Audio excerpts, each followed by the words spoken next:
Shalom semua. Shalom. Sekali lagi, shalom. Shalom. Ya. Apa kabar hari ini? Baik. Baik atau baik-baik saja? Baik saja. Ya. Seringkali kalau kita ini ya, kita tanya gitu, apa kabar hari ini? Sering orang mengartikan itu dengan keadaan fisik. Gitu. Makanya dia jawab baik. Ya. Mungkin kalau lagi flu, dibilang itu ada sedikit flu, gitu, demam. Tapi kalau misalnya sekarang kita tanya teman-teman pemuda, apa kabar jiwamu hari ini? Kita jawab apa? Apakah sebaik fisik kita? Mulai pikir-pikir gitu ya. Atau mungkin kita tanya begini, apa kabar hatimu hari ini? Apakah sebaik yang tadi baik-baik saja? Atau kita tanya lebih dalam lagi, apa kabar Tuhanmu hari ini? Apakah dia baik-baik saja atau bilang tadi pagi tidak sempat ketemu dengan Tuhan karena terlalu sibuk gitu ya. Ini pas kita ada di sekolah ya, jadi kita sedikit pengantarnya sedikit hubungan dengan sekolah. Ketong punya satu masalah dengan sekolah sebenarnya. Karena itu membuat ketong punya cara berpikir itu terlalu sempit. Nah, karena ketong punya cara berpikir sempit, makanya ketong dipermainkan dengan keadaan tanpa ketong sadar. Nah, ini bukan ayat yang mau kita renungkan atau khotbahkan saat ini, tapi aja ketong baca ayat ini coba. Kolose 1 ayat 16. Kolose pasal 1 ayat 16. Semoga ini cukup mengantar untuk ketong bisa melihat sebenarnya apa yang sedang terjadi dengan kita punya keadaan sekarang. Sudah dapat? Mari kita baca sama-sama. 1, 2, 3. Karena di dalam Dialah telah diciptakan segala sesuatu yang ada di surga dan yang ada di bumi, yang kelihatan dan yang tidak kelihatan, baik bencana maupun kerajaan, baik pemerintah maupun penguasa, segala sesuatu diciptakan oleh Dia dan untuk Dia. Amin. Ya. Tadi ada satu kata yang menurut kita sangat luar biasa, yaitu segala yang kelihatan dan yang tidak kelihatan, visible and invisible, seen and unseen. Segala yang kelihatan dan yang tidak kelihatan. Tapi ketong ya, sejak ketong di sekolah, bahkan sampai ketong kehidupan sekarang, itu semuanya hanya berurusan dengan apa yang kelihatan. Makanya kalau ketong menghadapi satu masalah, satu perkara, bukti yang diterima bukti apa? Orang bilang bukti apa? Bukti fisik, non fisik tidak diterima. Itulah dunia kita. Padahal ketong ini ketong hidup dalam dunia yang kelihatan dan tidak kelihatan. Makanya kalau ketong dan seringkali ketong diajarkan semua yang tidak kelihatan itu hampir semua berkaitan dengan setan, dengan kuasa gelap. Makanya kalau jalan-jalan tiba-tiba ada bunyi sedikit langsung lari, takut. Karena ketong tidak bergaul dengan dunia yang tidak kelihatan. Dan kita tidak diajar untuk bergaul di dunia itu. Yang uniknya, paradoksnya sekarang ini ketong beribadah menyembah sesuatu yang tidak kelihatan. Tapi kita tidak bergaul dengan dia. Itu masalah kita. Makanya sekarang kita encourage teman-teman pemuda, kita dorong bergaulah dengan yang tidak kelihatan itu. Kalau tidak, kita dipermainkan oleh sesuatu yang tidak kelihatan. Nah, lalu ketong lagi diajar dengan dunia jasmani dan rohani. Ada urusan jasmani, ada urusan rohani. Sekarang kita tanya. Tadi kan di Kolose 1 ayat 16 dia bilang, dia itu Yesus Kristus ya, gambar Allah Yesus Kristus. Dia yang menciptakan yang kelihatan dan yang tidak kelihatan. Yesus itu kelihatan atau tidak? Waktu datang sebagai manusia dia kelihatan. Allah itu kelihatan atau tidak? Allah itu Alkitab bilang Allah itu apa? Roh. Roh itu kelihatan atau tidak? Tidak. Dari yang tidak kelihatan, dia menciptakan semua yang kelihatan dan yang tidak kelihatan. Lalu, kalau Allah itu roh, dia yang tidak kelihatan, menciptakan yang kelihatan dan yang tidak kelihatan, berarti semua yang kelihatan itu bersifat rohani atau tidak?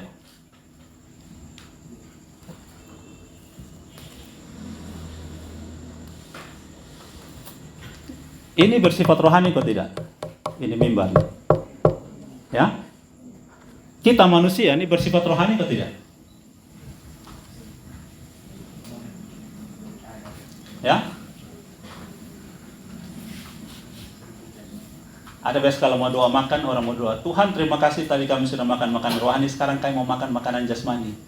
Yang jasmani itu rohani atau tidak?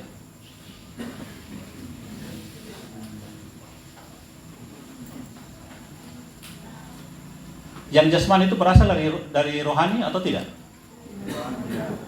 Allah yang berfirman, hendaklah bumi, hendaklah tanah mengeluarkan segala tumbuh-tumbuhan. Maka ketika tanah mengeluarkan tumbuhan, tumbuhan bersifat rohani atau tidak? Ya? Karena dia berasal dari roh yang berfirman itu. Setuju? Amin?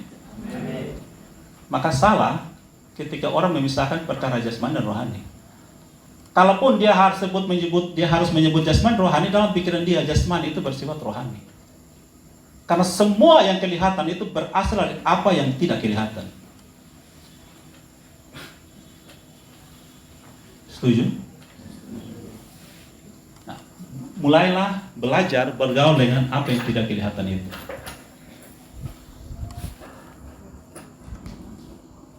Oke.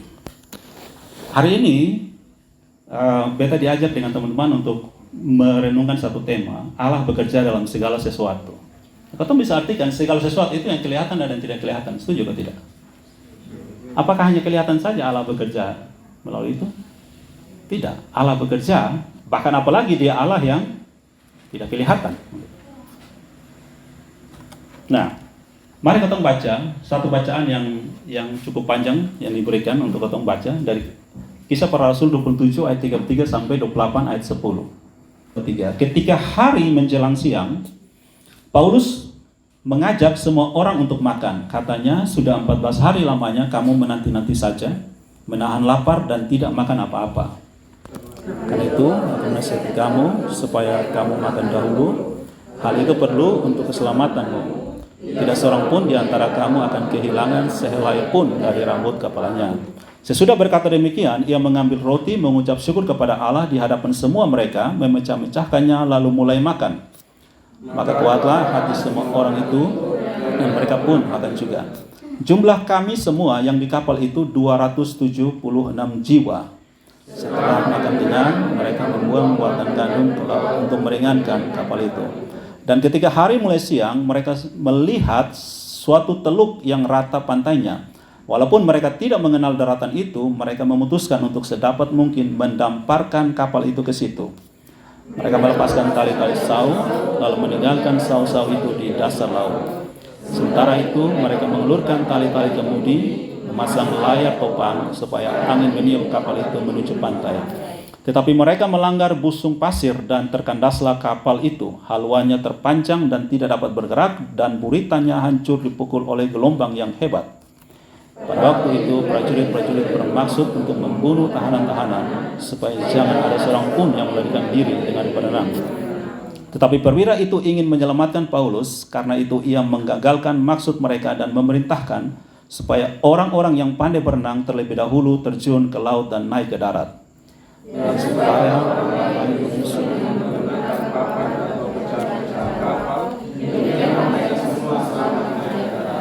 setelah kami tiba dengan selamat di pantai, barulah kami tahu bahwa daratan itu adalah Pulau Malta. Penduduk pulau itu sangat ramah terhadap kami. Mereka menyalakan api besar dan mengajak kami semua ke situ karena telah mulai hujan dan hawanya dingin. Ketika Paulus memungut seberkas ranting-ranting dan meletakkannya di atas api, keluarlah seekor ular beludak karena panasnya api itu lalu menggigit tangannya. Ketika orang melihat ular itu terpaut pada tangan Paulus, dia berkata seorang kepada yang lain, orang ini sudah pasti seorang pembunuh, sebab meskipun dia telah luput dari laut, dia tidak diberikan hidup oleh Dewi Ketina. Tetapi Paulus mengibaskan ular itu ke dalam api dan ia sama sekali tidak menderita sesuatu. Mereka menyangka bahwa ia akan bengkak atau akan mati lebah, itu juga. Tetapi sudah lama menanti-nanti, mereka melihat bahwa tidak ada apa-apa yang terjadi padanya.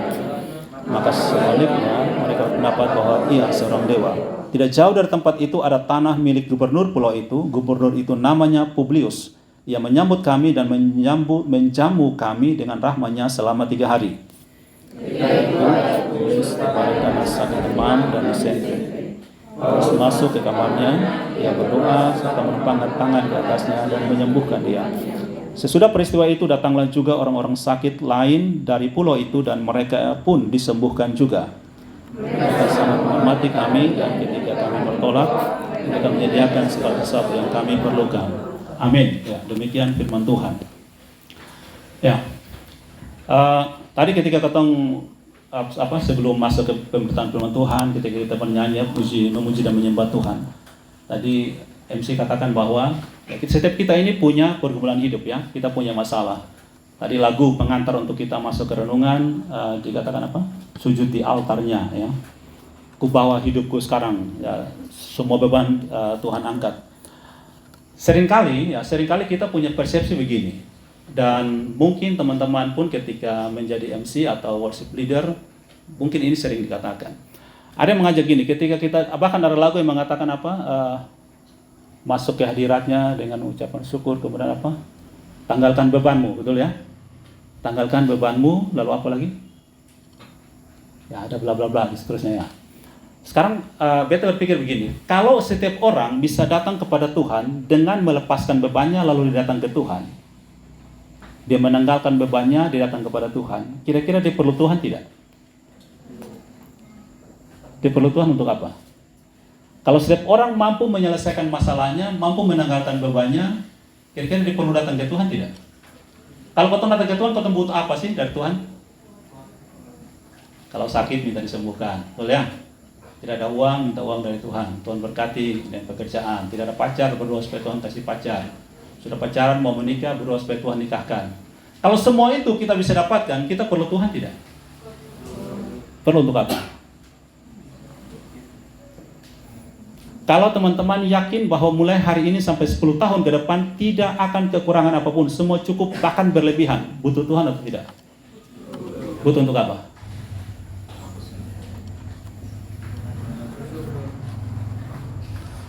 Coba jujur, buat untuk apa? Selama ini teman-teman berdoa kepada Tuhan minta apa sih? Minta perlindungan. Tuhan, malam beta mau tidur, tolong jaga beta. Teman-teman yakin bahwa mulai detik ini sampai 10 tahun ke depan tidak akan kekurangan apapun, semua akan baik-baik saja, bahkan lebih dari cukup. Masih perlu Tuhan? Untuk apa? Semua baik-baik saja, tidak kekurangan apapun. Beta agak ragu kalau orang masih butuh Tuhan. Karena semuanya baik-baik saja, gitu ya. Nah, itu menandakan bahwa kita manusia tidak bisa menanggalkan beban hidup kita. Dan kita butuh Tuhan. Sering orang ketika dia datang beribadah dan dia berusaha untuk menanggalkan beban, dia jadi kesulitan, bahkan bisa munafik di dalam ibadah itu. Dia berpikir, dia buat aman-aman saja, tapi ketika dia pulang, dia masuk kamar dan dia menangis. Karena dia seperti memakai topeng ketika dia datang dalam ibadah itu. Bahkan kalau kita mengerti apa yang Yesus katakan dalam Matius 11 ayat 28 yang seringkali orang kutip ayat itu, ya, Yesus katakan begini, marilah kepadaku semua yang letih lesu dan beban berat, aku akan beri kelegaan kepadamu. Justru beban hidup itu adalah gateway, akses kita untuk bertemu dengan Tuhan. Tanpa beban hidup orang tidak butuh Tuhan. Dia mau butuh apa dari Tuhan? Semuanya dia bisa.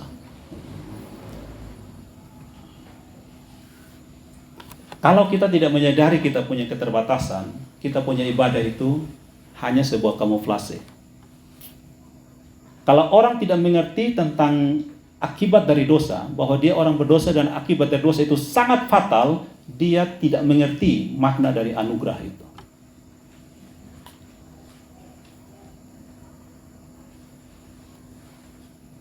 Kalau orang sadar bahwa dia tidak bisa berbuat apa-apa, maka setiap pertolongan bagi dia itu sangat berharga. Nah, tadi kotong baca ya, Kisah Rasul 27 ya.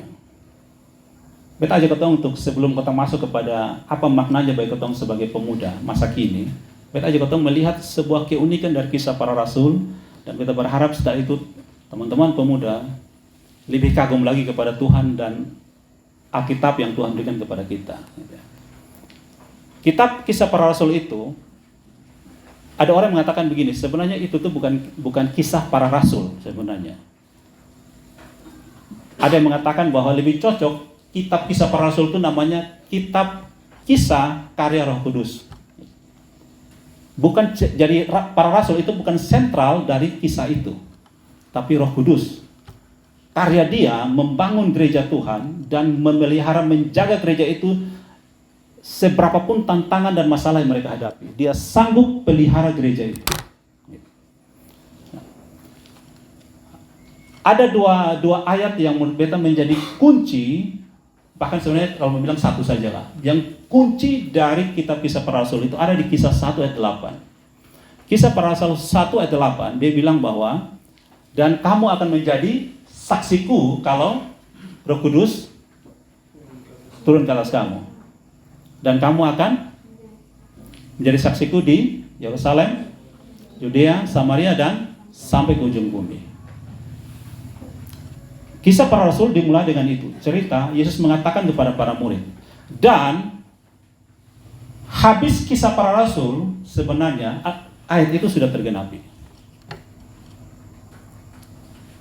Secara khusus sudah tergenapi sampai di akhir Kisah Para Rasul di pasal 28. Tapi secara keseluruhan dia masih berproses sampai Yesus datang. Injil itu terus diberitakan. Nah, kalau kita baca di Kisah 28 ayat 16, coba lihat Kisah 28 ayat 16. Ayat itu berkata begini, setelah kami tiba di Roma, yaitu penulis dari Kisah Para Rasul, Lukas, dia menulis itu, Paulus diperbolehkan tinggal dalam rumah sendiri bersama-sama seorang prajurit yang mengawalnya. Jadi, apa hubungannya dengan tadi kita katakan bahwa ayat itu sudah tergenapi? Dia mulai dengan, kamu akan menjadi saksiku di Yerusalem, Yudea, Samaria, sampai ke ujung bumi.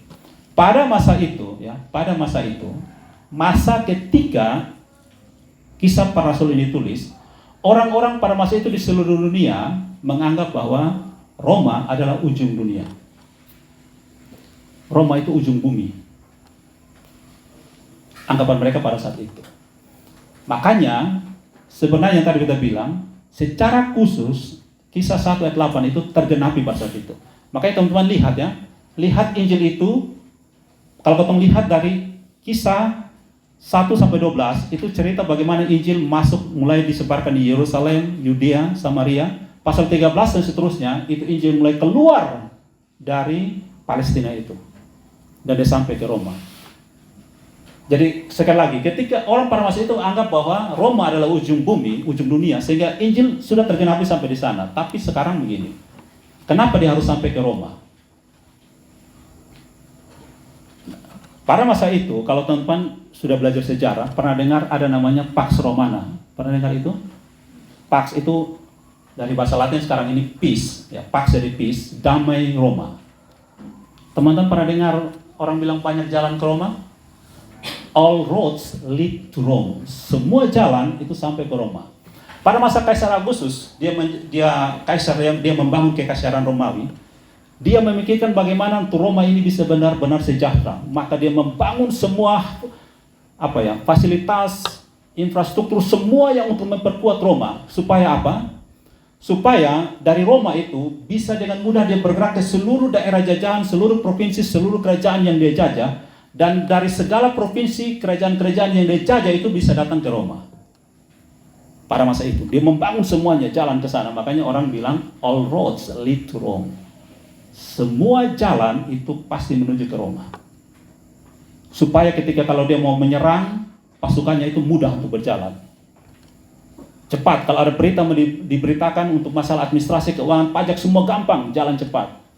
Makanya teman-teman bisa mengerti, ketika Kaisar Agustus memerintah, saat itu Yesus lahir, betul? Betul ya? Jadi ketika Yesus lahir pada masa Kaisar Agustus, supaya semuanya jalan, Allah itu sudah siapkan jalan untuk pemberitaan Injil. Itulah kehebatan Allah kita. Dia sudah mengatur semuanya. Jadi kalau punya hidup ini, Tuhan Allah sudah atur. Dia sudah atur. Kalau kita khawatir itu bikin susah diri sendiri. Kita akan masuk masa Advent. Beta kasih satu bukti kisah di kisah Advent. Waktu Maria, Tuhan mengutus Gabriel datang kasih tahu ke Maria bahwa dia akan melahirkan seorang anak. Betul ya? Malaikat Gabriel bilang kepada Maria apa? Lu punya sanak yang namanya Elizabeth sedang mengandung berapa bulan? 6 bulan. Sekarang kita tanya, kenapa Tuhan tidak suruh datang ke Maria dulu baru ke Elizabeth atau ke Zakaria? Kan Elizabeth menulis Zakaria. Kenapa tidak dibalik kisahnya? Itu ada maksud bukti fisik dan non fisik yang sangat kuat. Gabriel datang ke Sakaria 6 bulan, kurang lebih 6 bulan sebelum datang ke Maria. Jadi dia datang ke Sakaria, dikasih tahu Sakaria, lalu Sakaria bersetubuh dengan istrinya Elizabeth dan mengandung. Setelah Elizabeth sudah mengandung 6 bulan, baru datang kasih tahu ke Maria. Nah, ada jarak di situ. Apa maknanya? Mungkin teman-teman jarang dengar ini informasi, ini data. Jadi, Maria, teman-teman bayangkan ya, kalau perempuan mengandung di usia tua, itu sudah banyak cerita di Alkitab. Pertama siapa? Sarah. Betul ya? Umur 60-an tahun, 70-an tahun dia hamil. Bukan 70 tahun, 99 tahun. Karena ketika Ishak lahir, Abraham umur 100 tahun, Abraham dengan Sarah beda 10 tahun. Sarah kurang lebih berapa tahun? 90 tahun. Lalu Hana, entah umur berapa, lalu Ribka, sudah banyak orang yang lanjut usia hamil. Tapi kalau orang mengandung, perempuan mengandung tanpa laki-laki, tidak pernah ada. Betul kan? Hanya cerita Maria, ibu Yesus. Hanya cerita dia. Dia butuh kekuatan untuk benar-benar dia yakin. Makanya dia sedikit berdebat dengan Gabriel. Saya belum punya suami. Belum pernah ada laki sentuh saya. Bagaimana saya bisa? Dia memikirkan konsekuensi akibat dia mengandung. Pada masa itu kan kalau ketahuan berzina, dilempar sampai mati. Bahkan dari ceritanya Yusuf itu mau ceraikan dia secara diam-diam. Dia punya pergumulan, dia butuh dukungan, butuh sokongan secara manusia maupun secara Roh Kudus. Secara Roh Kudus, secara Tuhan dia sudah akui, saya hamba Tuhan, saya tunduk kepada apa yang Tuhan katakan. Tapi secara manusia butuh dukungan. Sekarang teman-teman bayangkan, sekarang teman-teman setia melayani Tuhan, aku mau mati demi kamu, aku mau setia demi kamu. Tapi kita kan butuh orang di sekitar kita untuk support kita, betul kan? Petrus mengalami itu ketika dia sudah bilang, Yesus saya mau mati demi kamu. Tapi ketika dia berhadapan dengan perempuan dan tidak ada orang yang support dia menyangkal Yesus. Teman-teman butuh yang namanya accountable partner. Butuh teman, butuh mitra, butuh partner yang bisa support kita di setiap kita berada. Makanya bersyukur kalau kita punya persekutuan ini. Kalau tidak kita hancur. Coba teman-teman bayangkan punya satu, coba sekarang ya. Berapa waktu terakhir ini kan ada cerita orang bunuh diri. Kenapa mereka bunuh diri? Bukan karena miskin, bukan karena apa-apa. Paling berbahaya teman-teman kalau mulai merasa kesepian ya, bukan kesendirian. Kita ini bisa sendiri di tengah keramaian. Tapi kalau kita merasa kesepian di tengah keramaian, itu bahaya. Iblis akan dorong kita, kamu punya masalah, dia akan dorong kita ke sudut sendiri dan kita akan merasa kesepian, tidak ada yang peduli dengan kita. Saat itu hidup kita berbahaya. Nah, Tuhan sudah setting. Ketika dia mempercayakan kita sesuatu, dia sudah atur. Makanya ketika dia sudah siapkan, Elizabeth mengandung dulu 6 bulan, baru Maria datang ke Elizabeth. Ketika Maria datang ke Elizabeth, apa yang Elizabeth omong pertama kali? Dia bilang, siapakah aku ini sehingga ibu Tuhanku datang mengunjungi aku? Elizabeth itu istri seorang imam. Berarti mereka sangat berpengaruh di situ. Jadi apa yang diomong oleh Elizabeth itu pasti orang akan percaya. Apa yang diomong oleh Sakaria orang pasti percaya. Jadi ketika disebut ibu Tuhanku, berarti bayi dalam kandungan Maria itu bukan orang sembarangan. Itu satu. Maria dapat dukungan yang kuat dari istri seorang imam. Yang kedua, kalau Maria ini berzina, betul ya? Berarti anak dalam rahimnya hasil persinahan. Menurut aturan hukum Taurat, anak hasil persinahan tidak boleh masuk dalam bait Allah. Tapi buktinya ketika Yesus lahir 8 hari, dia dibawa masuk ke bait Allah dan dia dipercaya sebagai rabi. Berarti dia bukan hasil persinahan. Dari mana orang aku itu? Menurut kronologi ini, kalau bisa percaya, dimulai dari pengakuan Elizabeth. Apa pesannya? Ketika Tuhan percayakan teman-teman satu pekerjaan, percaya dia sudah atur semua. Di dalam Matius 28, coba baca Matius 28 ayat 18.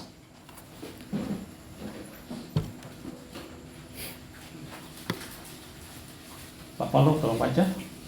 Yesus mendekati mereka dan berkata, "Kepadaku telah diberikan segala kuasa di sorga dan di bumi." Oke.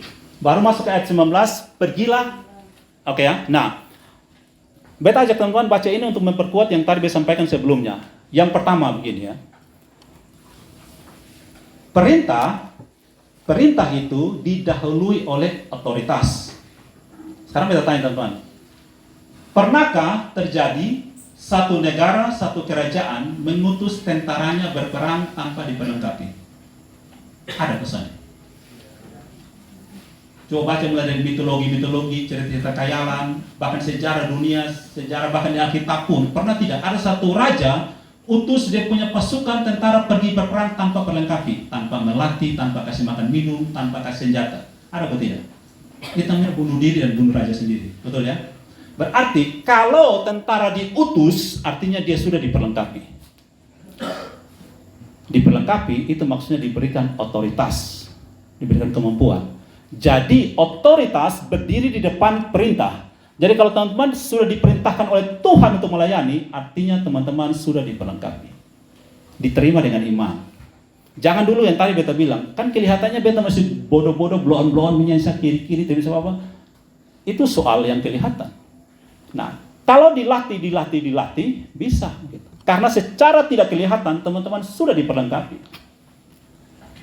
Baru-baru beta posting di medsos. Bilang begini, seorang anak mungkin saja dilahirkan dalam kemiskinan, tetapi kemiskinan tidak ada dalam diri anak itu. Tapi justru dalam diri dia ada talenta yang mahal sekali. Ada nilai hidup yang sangat mahal. Orang boleh dilahirkan cacat, tapi cacat tidak ada dalam diri orang itu. Kita boleh dilahirkan sebagai orang miskin menurut dunia, tapi kemiskinan tidak ada dalam diri kita. Kecuali kita bikin diri pemalas, ya lu akan miskin terus. Tapi kalau kita rajin melatih diri, maka kekayaan itu potensi akan muncul luar biasa dan sangat mahal. Yesus ketika dia melihat orang-orang, ini kan cerita waktu dia mau naik ke surga, dia lihat orang-orang itu ada yang menyembah dia, ada yang ragu-ragu. Maka dia mulai dengan otoritas, kepadaku telah diberikan segala kuasa di surga dan di bumi. Kepadaku sudah ada otoritas itu. Atas dasar otoritas itu diperintahkan murid-murid pergi jadikan semua bangsa muridku. Jadi otoritas berjalan di depan perintah. Kalau teman-teman diperintahkan untuk kerjakan sesuatu, percaya, apalagi kalau Tuhan memerintahkan, kita sudah diperlengkapi. Nah, sekarang keunikan lagi dari kisah para rasul. Ada dua bagian besar dalam kisah para rasul. Yang pertama tadi beta bilang, di dalam pasal 1 sampai 12 itu cerita tentang bagaimana Injil itu mulai masuk diberitakan di sekitar Yerusalem, Yudea, Samaria. Rasul yang dominan dalam cerita itu adalah Petrus. Lalu masuk dalam pasal 13 sampai pasal 28, itu Injil mulai keluar karena orang-orang Yahudi di sekitar Yerusalem, Yudea, Samaria banyak yang menolak Injil, maka Injil dibawa keluar dari Palestina. Sehingga ketong di Indonesia pun, di Kuanino pun bisa dengar Injil. Tokoh dominan dari pasal 13 sampai 28 adalah Rasul Paulus. Nah, bahkan ada keunikan. Ini ada beberapa keunikan. Beta mau baca, tapi sebenarnya kalau ada LCD teman-teman bisa lihat lebih pas. Gitu. Ada banyak kemiripan antara kisah Petrus dengan Paulus. Contoh, Petrus punya khotbah pertama dalam pasal 2. Paulus punya khotbah pertama dalam pasal 13. Lalu contoh lagi, dalam pasal 12, cerita akhir dari kisah Petrus, dia dipenjarakan. Lalu dalam pasal 28 tadi kotong baca, Paulus pun dipenjarakan. Ada banyak kemiripan. Petrus dia letakkan tangan atas orang sakit sembuh, Paulus juga tadi dalam ayat Publius tadi. Petrus punya bayang-bayang ketika lewat orang sakit sembuh, kalau Paulus dia punya sapu tangan. Taruh orang sakit sembuh. Banyak kemiripan kisah Petrus dan Paulus sehingga kita bisa katakan bahwa ini seperti sebuah kebetulan, sebuah cerita yang disengajakan. Tapi di Allah kita, rahasia sebenarnya bukan kebetulan, karena Allah punya rencana atas semua itu, maka dia terjadi demikian. Jadi dalam hidup kita pun, Allah sudah atur semuanya. Dia sudah atur sesuatu berjalan seperti ini, berjalan seperti ini, berjalan seperti ini. Sudah diatur gitu. Kadang-kadang kita tidak percaya itu, kita tidak sadari itu, sehingga kita bikin susah diri. Di dalam bacaan tadi ya, tadi kotong baca dari ayat 33, tapi sebelum ayat 33 dari kisah 27 ya, itu ada cerita bahwa Paulus dia sudah menasihatkan perwira yang di kapal itu untuk jangan berlayar. Tapi perwira itu setelah dia dengar yang Paulus nasihati, dia tidak terima yang Paulus punya nasihat, tapi dia tanya kepada jurumudi dan nahkoda, berlayar atau tidak. Lalu kata jurumudi dan nahkoda itu berlayar saja. Nah, seringkali kotong ini, waktu beta baca ayat ini, beta teringat kisah Rehabeam. Teman-teman tahu cerita Rehabeam? Bagaimana kerajaan Israel itu terpecah dari kerajaan Israel Utara, Israel Selatan. Karena waktu itu, ketika orang-orang datang minta, orang-orang yang waktu zaman Salomo, mereka tuh diberikan kerja paksa, mereka datang ke Rehabeam, anaknya Salomo. Setelah Salomo mati, Rehabeam ganti. Dia bilang, lu punya bapak itu sudah bikin kotong kerja terlalu berat, kerja paksa. Jadi tolong ringankan beban kami. Rehabeam bertanya kepada para penasihat raja, orang-orang tua yang menjadi penasihat Salomo waktu itu. Orang tua ini nasihati Rehabeam gini, kalau lu mau kerajaan kokoh, dengarkan nasihat mereka. Rehabeam tidak puas, lalu pergi tanya kepada kawan-kawan yang sebaya anak muda, menurut lu bagaimana? Lalu dia bilang gini, bilang kepada orang-orang yang minta bebannya diringankan, kelingkingku itu lebih besar dari pinggang ayahku. Kalau bosan dicampur dengan cambuk biasa, beta cabut bosan dengan cambuk besi. Besoknya dia jawab, itu orang-orang akhirnya dong marah, dong lempar Rehabeam, dan kerjaan itu mulai saat itu terpecah. Boleh kita minta nasihat kepada siapapun, tapi bijak-bijaklah. Sebelum minta nasihat kepada Tuhan, jangan tanya orang lain. Dan kalaupun tanya orang lain, standar kita adalah kebenaran. Apa kata Alkitab, firman Tuhan tentang masalah ini? Nah, kalau teman-teman tidak rajin baca firman Tuhan dan merenungkan, maka pasti teman-teman punya pilihan keputusan itu akan salah. Kenapa? Karena apa yang masuk ke dalam diri kita itu akan keluar. Betul atau tidak? Kalau kau kasih masuk dengan dalam pikiran kita, hati kita dengan informasi di media sosial, nasihat teman-teman, itu semua yang masuk, lagu-lagu melo, lagu semacam masuk. Ketika kau menghadapi satu masalah, maka otak kita akan merecall semua memori yang pernah masuk di alam bawah sadar kita, lalu keluar, dan saat itu kita ambil keputusan berdasarkan hal itu. Tapi kalau kita baca firman Tuhan, kita renungkan firman Tuhan terus, maka firman Tuhan akan tersimpan dalam alam bawah sadar kita. Lalu ketika satu masalah yang muncul seperti itu, otak kita akan merecall, memanggil sesuatu yang mirip, dan itu akan ingatkan kita. Teman-teman pernah save sesuatu di laptop atau di komputer, disimpan, lalu teman-teman lupa, tidak ingat lagi. Habis itu teman-teman ambil satu file yang namanya mirip, teman-teman save, lalu namanya mirip dengan yang tersimpan. Maka di press yang pertama apa? Apa? Already. Betul ya? Already exist. Yes or no? Betul ya? Laptop yang barang mati saja bisa kasih tahu kita, lupa memori bawah sadar ada. Ketong punya keputusan hidup ini 90% dipengaruhi oleh alam bawah sadar kita yang tidak kelihatan itu. Bukan 10%. Sekarang teman-teman duduk di sini, 10% saja teman-teman sadar bahwa teman-teman lagi duduk di sini, hanya 10%. 90% itu di alam bawah sadar kita. Ada satu nona, dia lagi mau pacaran, lalu tiba-tiba satu nyong datang salam dengan dia, baru ketemu, lalu salam. Di respon pertama apa? Benci. Padahal baru ketemu. Kenapa dia benci? Karena itu nyong pemuka, itu nyong cara salam, sama minum mantan. Alam bahasa dia itu langsung keluar. Tap, ini orang mirip dengan itu. Langsung benci. Padahal baru ketemu satu kali. Jadi ketemu punya keputusan terhadap keadaan yang ketemu punya mata ini lihat, itu dipengaruhi oleh alam bahasa kita yang tidak kelihatan. Jadi hati-hati menyimpan sesuatu di dalam hati kita. Makanya Yesus bilang apa? Yang najis itu bukan yang masuk, tapi yang keluar. Karena semua yang keluar itu dari mana? Dari hati. Jadi kalau hati kita tidak beres, menyimpan perkara-perkara yang tidak perlu, itu akan keluar ketika kita menghadapi pergumulan hidup. Jadi Tuhan Allah itu dia menjaga kita, dia menjaga ketong semua dengan rencananya dia. Kalau dia sudah memilih kita, pasti dia akan jaga kita. Saya kasih contoh begini. Teman-teman tahu cerita Sarah. Abraham dengan Sarah, mereka pergi ke Mesir. Betul ya? Tuhan Allah panggil Abraham itu di Kejadian pasal 12 ayat 1. Allah memanggil Abraham. Kalau tidak salah ayat 12-13 itu cerita Abraham pergi ke Mesir karena di Kanaan kelaparan. Sampai di Mesir, lalu Firaun ambil Sarah. Sekarang bertanya teman-teman begini, Firaun itu raja kan? Itu bukan nama tapi sebutan, gelar raja. Raja kalau dia pegang satu perempuan, dia bisa bikin apa dari perempuan? Apa saja sesukanya dia. Betul kan? Berarti Sarah itu dia sangat berbahaya ketika dia ada tangan Firaun. Nah, kira-kira Firaun mau dengan Sarah sampai berapa tahun? Terserah Firaun. Iya kan? Sangat mungkin Firaun kawin dengan Sarah itu malam. Sangat-sangat mungkin. Tapi kenapa tidak jadi? Apa malam-malam Abraham serang Firaun? Tidak. Kenapa tidak jadi? Karena Allah datang kepada Firaun. Dia kasih tahu itu orang istri. Maka besoknya Firaun panggil Abraham. Kenapa bisa begitu? Karena ini rahasia Tuhan. Karena Tuhan dia bilang kepada Abraham bahwa Tuhan sudah punya rencana walaupun belum kasih tahu Abraham.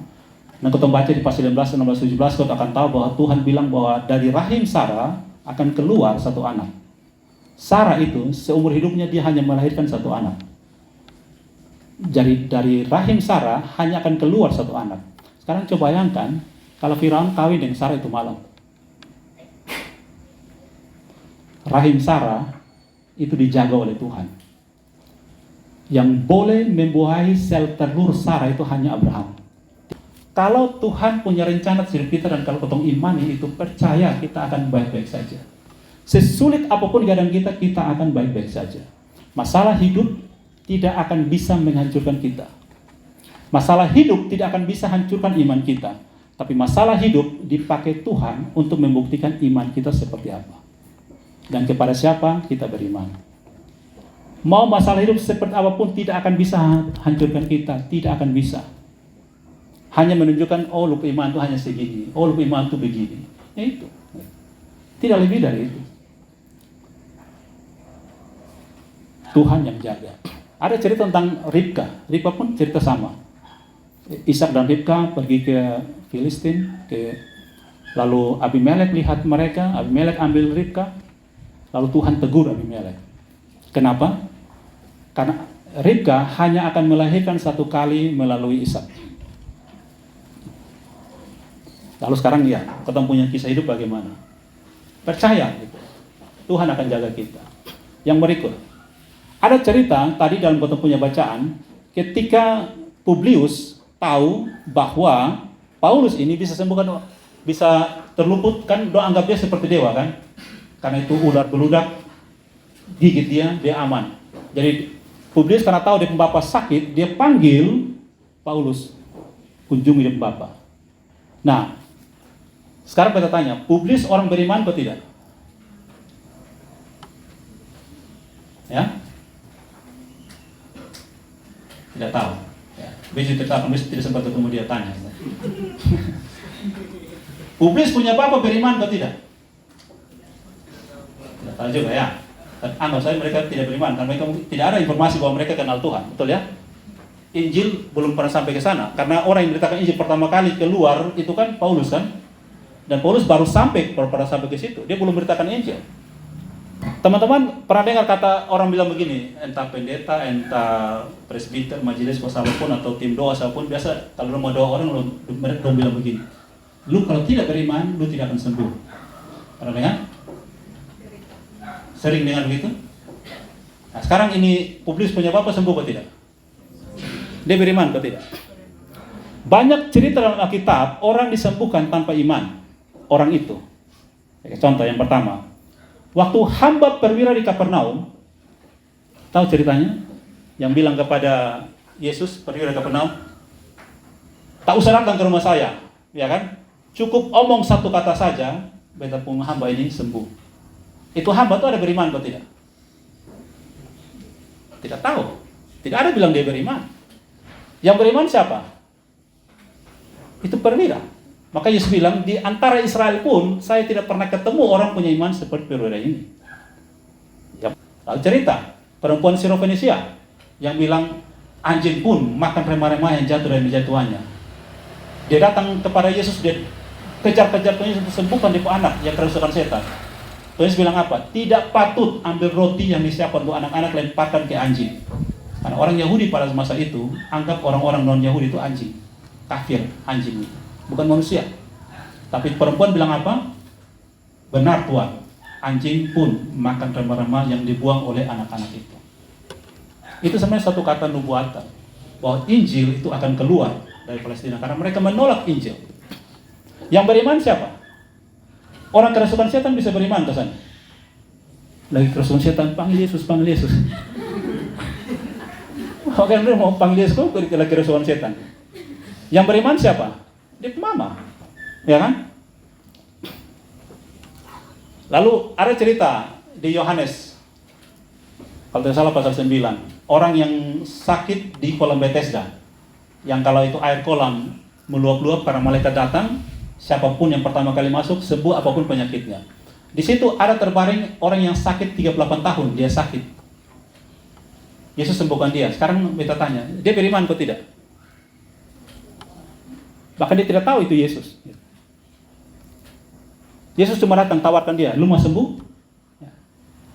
Tidak ada kita bilang orang itu beriman. Nah, sekarang Tuhan itu menyembuhkan orang, menolong orang tidak tergantung pada kita punya iman. Tetapi dari cerita tadi dia punya apa tuh? Fasilitasnya memang perlu iman. Mesti ada. Jadi iman itu seperti satu akses untuk mengalami sesuatu. Tetapi tidak harus dari orang yang objek penderita itu. Jadi kalau misalnya teman-teman lihat, ya, beta sudah bertobat, tapi bapak mama, saudara belum bertobat. Lalu kita bilang gini, lu kalau tidak beriman, lu tidak bisa bertobat. Dia tampilin kita.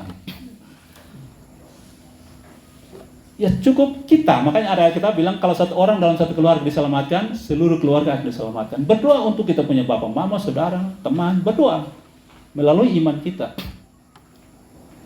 Ada cerita Abraham berwasafat untuk Sodom dan Gomora, untuk Lot. Waktu Tuhan menolong Lot, Alkitab bilang apa? Allah ingat kepada Abraham. Abraham yang berdoa supaya Lot diselamatkan. Dan Lot diselamatkan.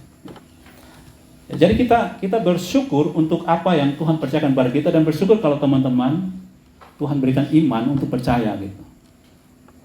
Doakan bagi orang lain yang Tuhan percayakan setelah kita. Nah, bagian terakhir dari beta punya renungan saat ini, beta ajak apa makna bagi ketong ini ya. Pada saat ini, sebagai anak muda di masa kini, milenial ini ya. Teman-teman pernah dengar istilah post-truth? Post-truth, pernah dengar? Belum? Pernah dengar? Pernah? Kalau sekarang gue omong ini dengar pesannya? Berarti pernah dengar atau tidak? Kapan? Barusan. Jangan lebih tidak dengar. Ya. Post-truth ya. Post-truth itu idenya seperti ini. Post-truth itu orang mengambil keputusan cenderung berdasarkan emosinya, bukan logikanya, rasionalnya. Ada yang sering begitu? Banyak. Siapa dia? Saya. Nah, jadi dia bilang begini ya. Sesuatu yang berkaitan dengan kotong punya keadaan, lalu kotong mengambil keputusan atas keadaan kotong ini hanya berdasarkan emosi kita, bukan berdasarkan fakta. Ya, contoh dengan kabar-kabar hoax dan segala macam yang ada, gitu ya. Ketika kotong ini lebih mudah percaya satu kebohongan yang didengar 1000 kali, kotong anggap itu sebagai kebenaran daripada satu kebenaran yang baru sekali didengar. Bisa diikuti? Kotong akan lebih mudah percaya satu hoax, satu kebohongan yang kotong dengar 1000 kali, lalu kotong anggap itu kebenaran, daripada satu kebenaran yang benar-benar benar tapi baru sekali didengar. Maka berhati-hatilah ketika kotong mendengar sesuatu, buktikan itu benar atau tidak, gitu. Dan post-truth ini ya, itu punya kaitan erat dengan posmo. Pernah dengar istilah posmo? Postmodern. Ya, sekarang kalau teman-teman bilang kotong anak modern sudah ketinggalan. Kita zaman sekarang ini bukan zaman modern lagi. Sekarang zamannya namanya postmodern. Itu dia mulai heboh sekitar tahun 1960-an sampai 70-an. Postmodern itu dia punya identitas begini.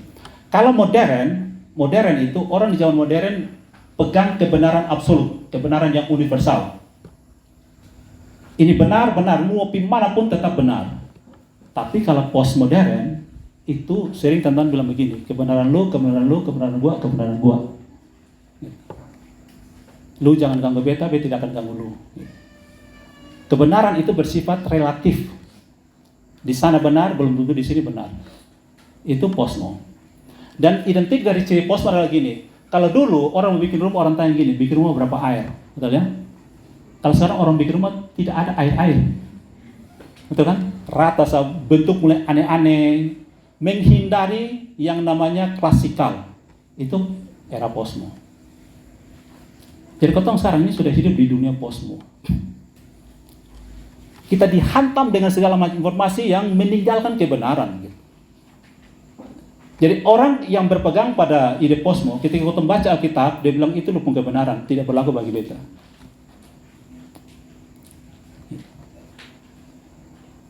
Teman-teman sedang hidup di dunia itu. Akibat post-truth dan postmo ini, teman-teman sering dihantam dengan yang namanya FOMO. Tahu FOMO? Apa itu FOMO? Di kawan namanya FOMO. FOMO itu apa? Fear of missing out. Apa tuh fear of missing out? Dia punya ketakutan kalau dianggap tidak gaul, tidak ikut yang viral-viral. Akhirnya orang tidak ada waktu untuk belajar firman Tuhan, tapi ada waktu untuk cek yang viral sekarang apa. Lalu dia dihantam dengan semua berita omong kosong itu.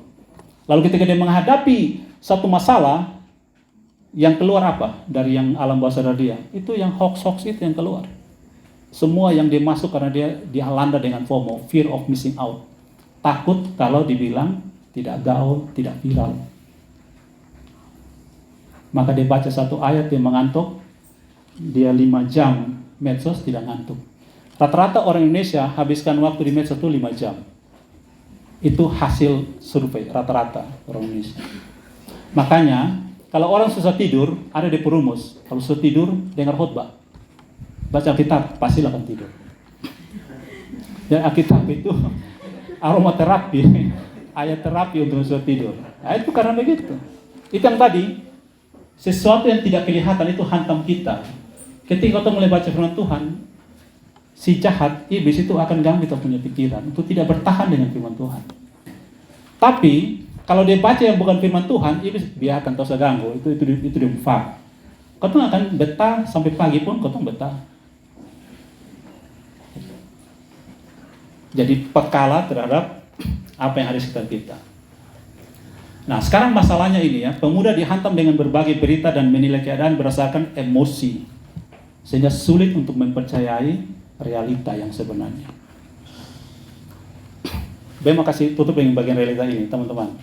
Teman-teman tahu, waktu Yesus mati di kayu salib, lalu ada beberapa berita fisik yang terjadi. Yang pertama, gempa bumi, betul ya? Galap gulita, gempa bumi, terus apa? Kubur orang-orang percaya terbongkar dan mereka bangkit, betul ya?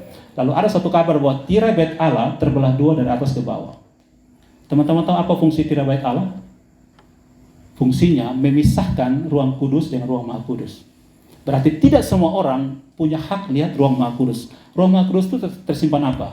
Di situ tersimpan tabut perjanjian yang berisi 2 loh batu, mana, dan tongkat Harun yang pernah berbunga.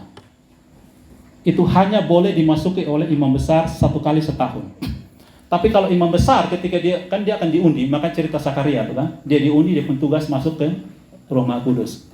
Kalau imam besar ketika dia diundi dan dapat undian masuk ruang maha kudus, maka dia akan kasih tahu di keluarga, tolong doakan, mungkin ini beberapa hari terakhir. Karena kalau orang berhadapan dengan Tuhan cuma 2 kemungkinan, lu hidup atau mati. Lu bikin salah, lu mati saat itu. Makanya ketika imam besar kalau dia masuk ke ruang maha kudus, dia punya kaki itu akan diikat dengan giring-giring, lalu ada tali yang diikat di jubah, ujungnya di luar. Supaya kalau dia bikin dosa saat itu, dia mati kan? Dia mati, lalu siapa mau ambil mayat?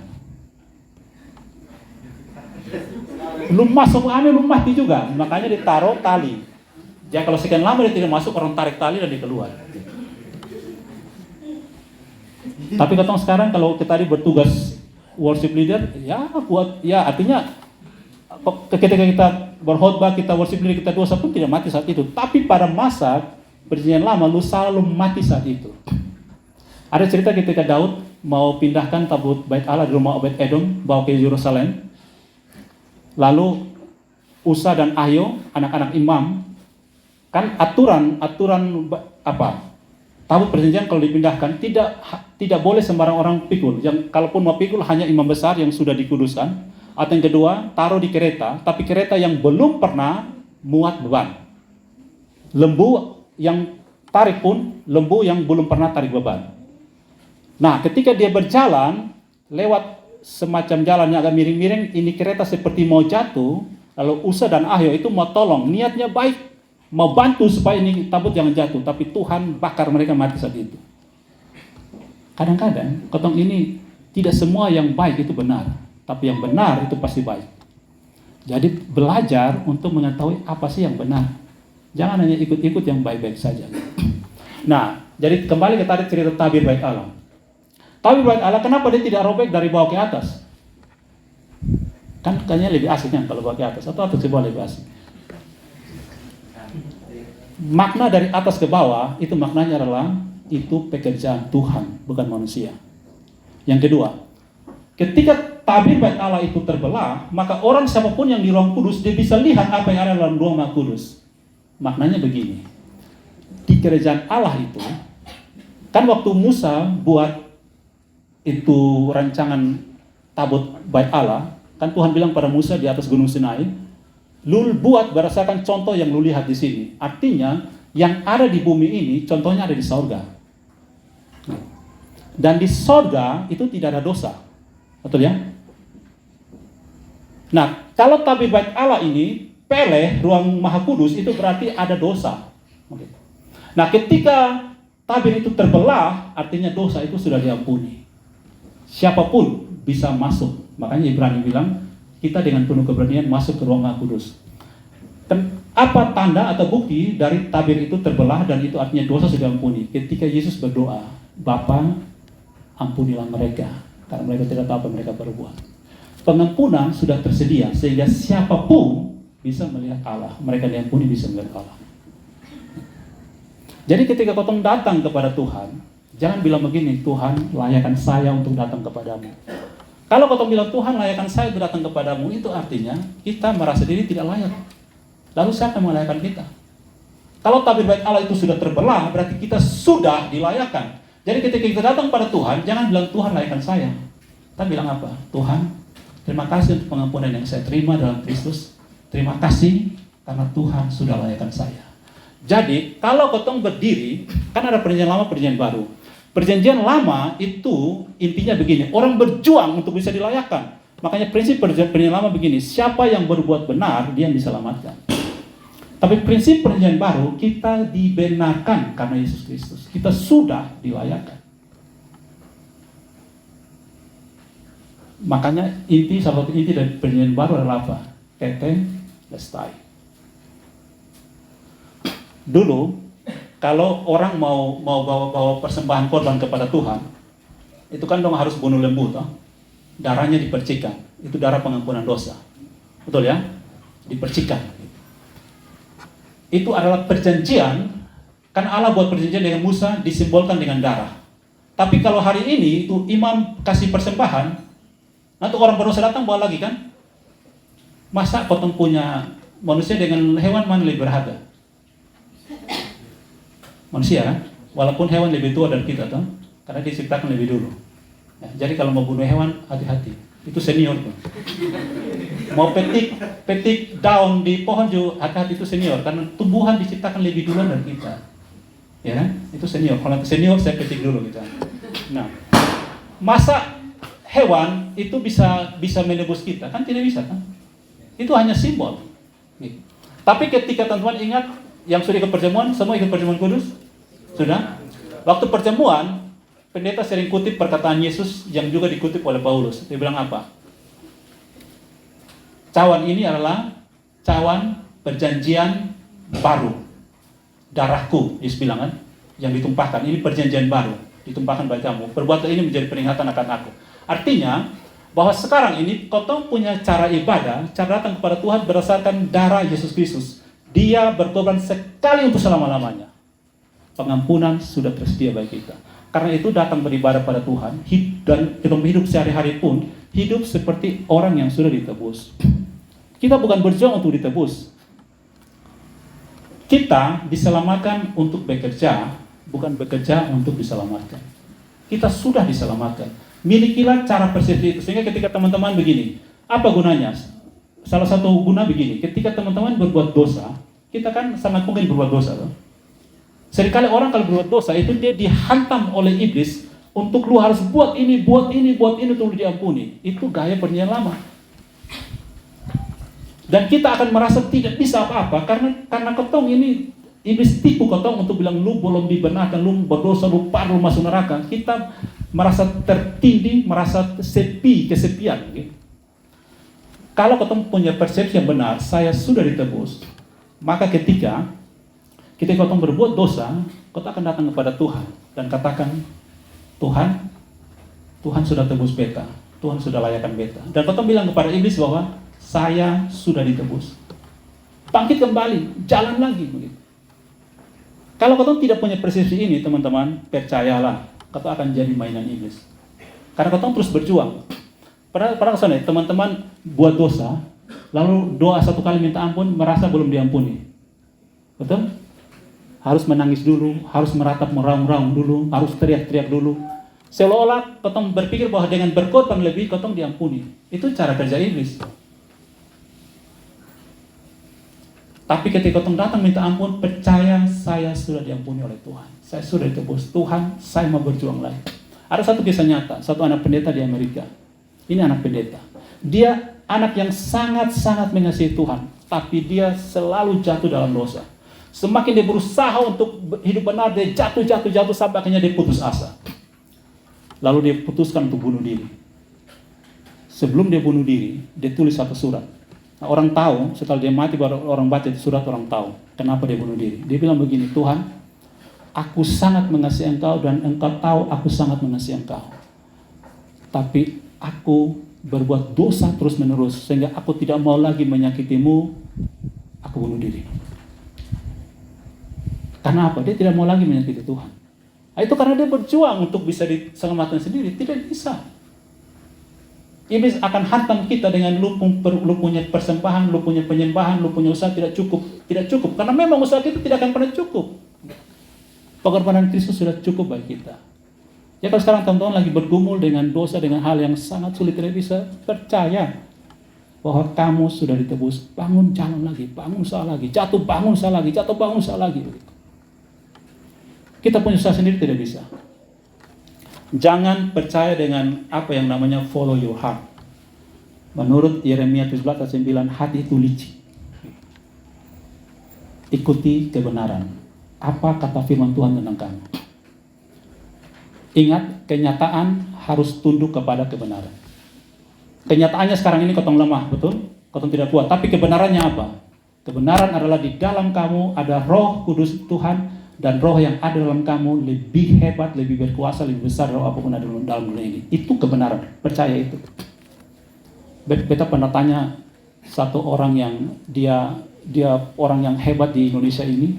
Dia pemimpin kampus yang sangat terkenal di Indonesia. Dia pernah memimpin satu perusahaan besar di Indonesia.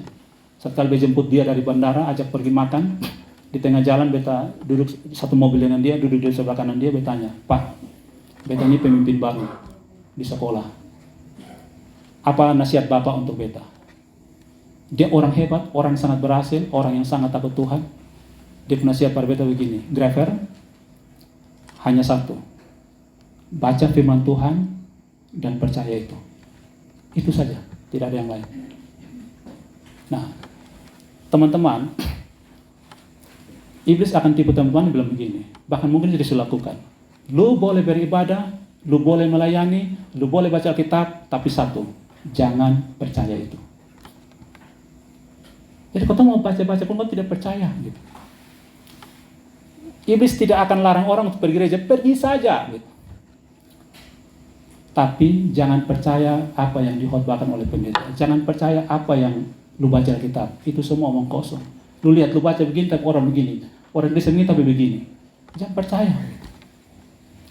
Ingat, kenyataan mesti tunduk kepada kebenaran. Itu fakta. Amin kok? Ya kalau ketong mau ikut apa yang bilang orang dunia bilang follow your heart, tapi pastikan hatimu sudah dibersihkan dengan darah Yesus.